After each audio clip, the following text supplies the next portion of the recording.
فكري؟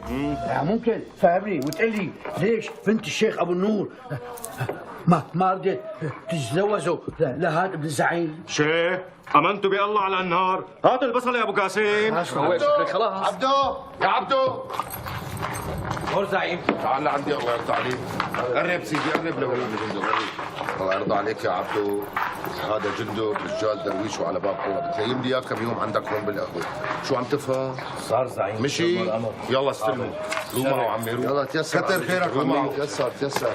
شرفوا شرف زعيم. الله يعوض عليك يا رب. الله يعوض عليك. لك شكري؟ يعز ويسلم الدين. قلتك الزعيم رسام ليه جاب هذا جندو ما بعرف شو اسمه شغله بالقهوه؟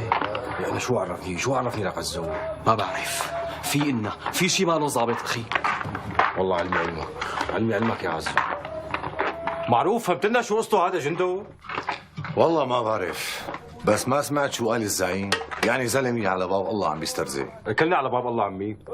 ها هاي عرفي بيك شرف. عرفي بدنا نسألك.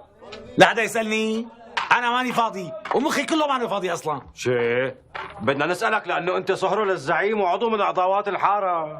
أخي لا تسألني، أنا حمار ما بفهم، لا تسألني. هاي معروفة سيدو. قلت ابني ولا؟ شيء نعم ما أرزلك.